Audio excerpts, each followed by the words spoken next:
ಭೀಷ್ಮ ಆಗ್ತಾನೆ.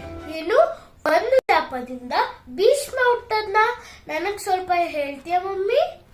ಭಾರತದ ಪ್ರಕಾರ 8 ವಸುಗಳಿದ್ದಾರೆ. ಅವ್ರನ್ನ ಸೆಲಿಸ್ಟಿಯಲ್ ಬೀಯಿಂಗ್ಸ್ ಆರ್ ಎಲಿಮೆಂಟರಿ ಗಾಡ್ಸ್ ಅಂತ ಕರೀತಾರೆ. ಈ 8 ವಸುಗಳು ಅವರ ಹೆಂಡತಿರ ಜೊತೆ ಭೂಲೋಕಕ್ಕೆ ಟ್ರಿಪ್ ಅಂತ ಬರ್ತಾರೆ. ಆಗಲೇ ಅವರು ಋಷಿ ವಸಿಷ್ಠನ ಹಸು ನಂದಿನಿನ ನೋಡ್ತಾರೆ. ಅದನ್ನ ಹೇಗಾದ್ರೂ ಮಾಡಿ ಕಳ್ತನ ಮಾಡೋಣ ಅಂತ ಪ್ಲಾನ್ ಮಾಡ್ತಾರೆ. ಈ 8 ವಸುಗಳಲ್ಲಿ ಒಬ್ರು ದುವಾ ಅಂತ. ಅವರ ಪ್ಲಾನ್ ಪ್ರಕಾರ ಈ ಹಸುನ ಯಾವ ತರ ಕಿಡ್ನಾಪ್ ಮಾಡಬೇಕು ಅಂತ ಪ್ಲಾನ್ ಮಾಡ್ತಾರೆ. ಋಷಿ ವಸಿಷ್ಠನಿಗೆ ಇದೆಲ್ಲ ಗೊತ್ತಾದ್ಮೇಲೆ ಈ ವಸುಗಳಿಗೆ ಶಾಪವನ್ನ ಕೊಡ್ತಾರೆ. ಶಾಪ ಅಂದ್ರೆ ಅವ್ರು ಮತ್ತೆ ಮನುಷ್ಯರಾಗಿ ಹುಟ್ಟಿ ಮನುಷ್ಯರ ತರ ಕಷ್ಟಪಡಬೇಕು ಅಂತ ಕೊಡ್ತಾರೆ.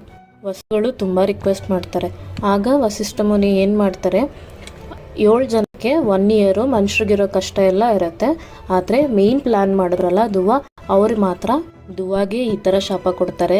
ಭೂಮಿ ಮೇಲೆ ನೀನು ಎಷ್ಟೋ ವರ್ಷಗಳು ಬದುಕಿರ್ತೀಯ, ಆದ್ರೆ ನೀನ್ ಇರೋವರೆಗೂ ನಿನಗೆ ಮದ್ವೆ ಅಂತ ಆಗಲ್ಲ.